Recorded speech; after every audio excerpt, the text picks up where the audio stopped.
Hello, this is Roger Weston. Going to tell you, I'm going to read you a very brief little 4-page uh, story, a true life shipwreck story, the most heartbreaking story you'll ever hear as long as you live.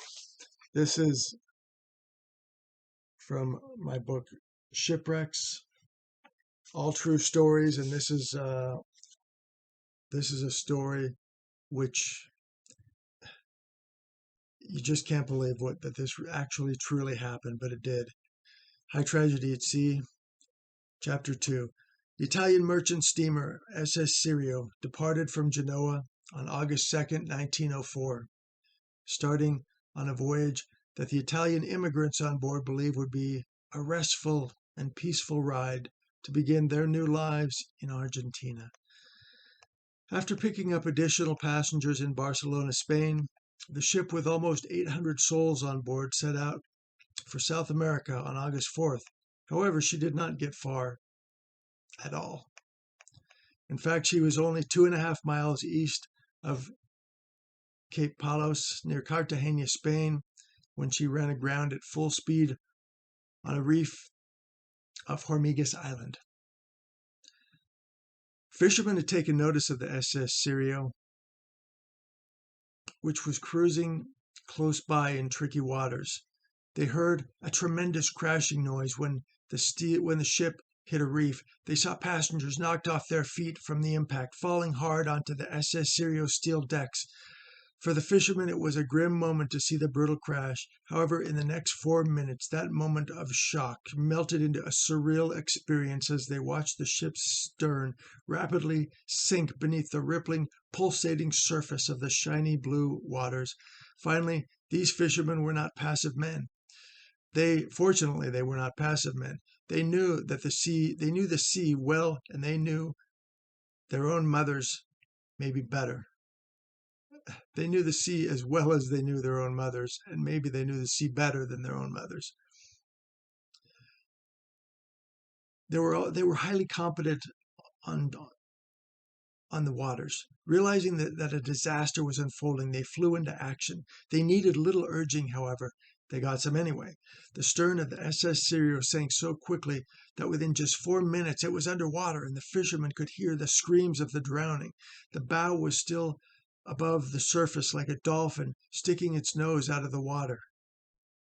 While the fishermen began their rescue efforts, a truly tragic life and death trauma was playing out on board the ship. By one account, the captain was not on bridge when the ship struck the reef. Rather, he'd turned over the helm to an inexperienced third mate. If so, this was one of a series of misjudgments which is very surprising. After all, the captain had 46 years of experience and a flawless record.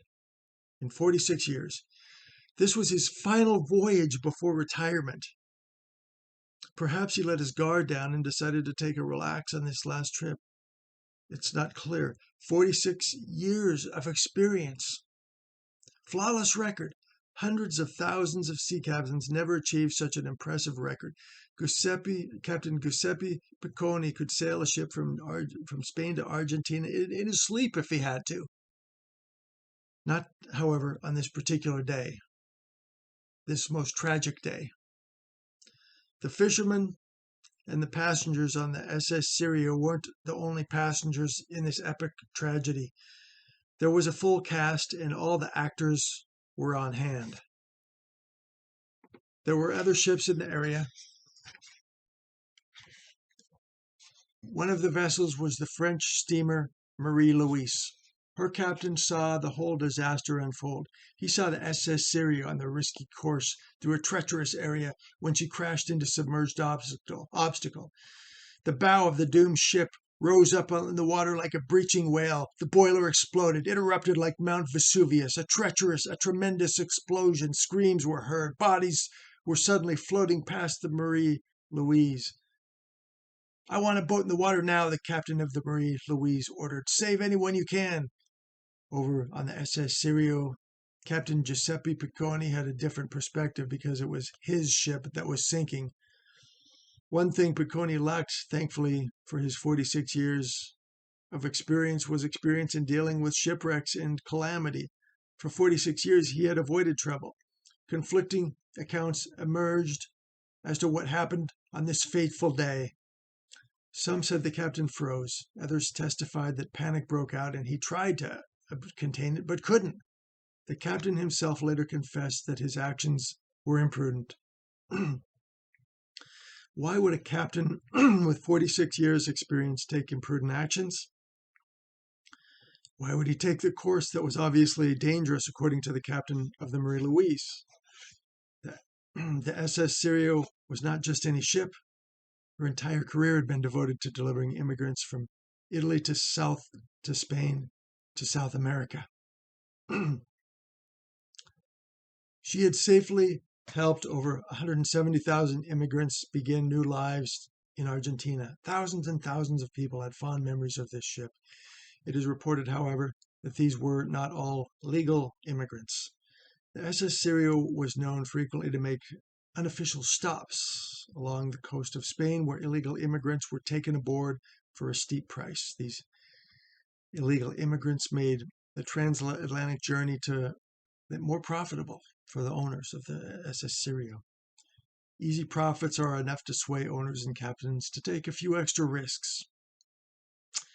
In life, it is said that the toughest trees are those that must survive in the wind because they must grow the stoutest roots in order to withstand the harsh elements. As stated, Captain Giuseppe Picconi had enjoyed a smooth career. According to the press, when the tragedy had sprung upon him, he froze, he choked, he couldn't function. He was among the first to abandon ship. Seeing the captain flee, naturally distressed, the hundreds of passengers, chaos broke out on deck. As the stern quickly sank, passengers scrambled for the bow. They fought to get there first. They fought for real estate because prices were rising quickly. They fought viciously. Fear rode on their backs. Pandemonium reigned. Primitive instincts ruled.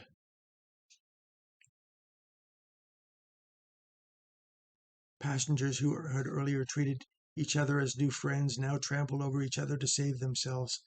While attempts were made to deploy lifeboats, fights broke out, knife fights. This was truly survival of the fittest. It didn't occur over millions of years.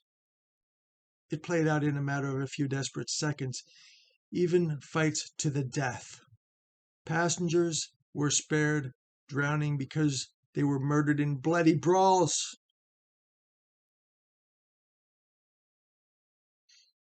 The knowledge of economics proved less valuable than the knowledge of brute violence. Awful sounds carried across the waters. Shouts of men, screams of women, and cries of children. The pretenses of civilized man were stripped away, revealing raw, savage survival instincts. While some behaved badly under pressure, others responded differently. The Bishop of Sao Paulo was blessing and drowning passengers as the ship went down. He could hardly have done anything more wonderful for those souls' eternal destiny in their last moments. That is how he died, blessing the passengers, the drowning passengers, as the ship went down. A monk died while fleeing on the deck, kneeling in prayer. An Austrian consul to Rio de Janeiro leapt overboard in a life belt, but when he came across a mother and child, gave up his life belt to them. He gave up his vest, putting his own life in extra danger. He then tried to fight the currents and to swim to land without it. When a boat pulled him into the water, they said he was exhausted. Had they not saved him, they don't think he would have made it. This was a consul, someone involved in let's say, politics, espionage, whatever he was up to. It's not the kind of person you'll hear. You may never hear another story of in your lifetime of someone involved in politics doing a deed like this. A young mother clinging to her baby was told, "Dump the old child, you fool! Save yourself!" "Never," she cried. "We'll die together." As it turned out, they were among the survivors. There were many survivors because various ships and trawlers in the area steamed to their rescue. One of these was the trawler Joven Miguel. The crew of Joven Miguel, however, panicked and wanted to break away from the rescue because they feared that they would be overloaded and sinked. Facing mutiny, the captain drew his pistol and shouted, "As long as it's possible to take on one more passenger, we will not move." The captain, fearing more than the sea, returned to their rescue. Fearing the captain more than the sea, the crew returned to their rescue efforts. As they took on more swimmers, the captain realized that they were becoming top-heavy and might very well capsize. He ordered the survivors below decks, but they were still gripped with fear and refused. The captain brought out his pistol again. He waved it around. "Get below or I'll shoot you and throw you back in the water." The passengers, having just been rescued, now realized they were at the mercy of a gun-wielding madman. They hurried below, which steadied the boat and kept them from capsizing. The madman saved 300 lives. Another trawler, the Vicente Licano, hauled out 200 people. An old man in a dinghy saved 12 more people. The fishermen along the coast sent out boats to rescue the passengers. Some of those big-hearted mariners overloaded their boats with people. As a result, their boats overturned, dooming the fishermen along with those they had tried to save. When all the survivors were brought ashore, a whole new tragic drama began. Parents who'd been separated from their children wept bitterly upon learning that their children were missing. One woman couldn't take the agony of heartbreak, her mental faculties fragmented. She literally went insane over her lost child. Many rescued children realized their parents had died, leaving them as orphans. As they looked out upon the sea, they saw their parents' graves. As they looked around on land, they saw their own scary, lonely futures. In some cases, spirits were broken by adversity. Some of the survivors gave up their dreams of immigrating to Argentina. They resolved to return by land to their homeland for good.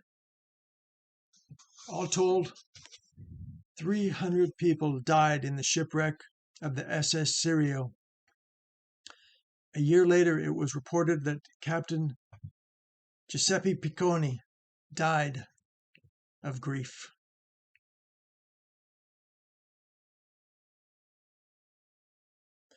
That's the story. That's the story of the SS Sirio.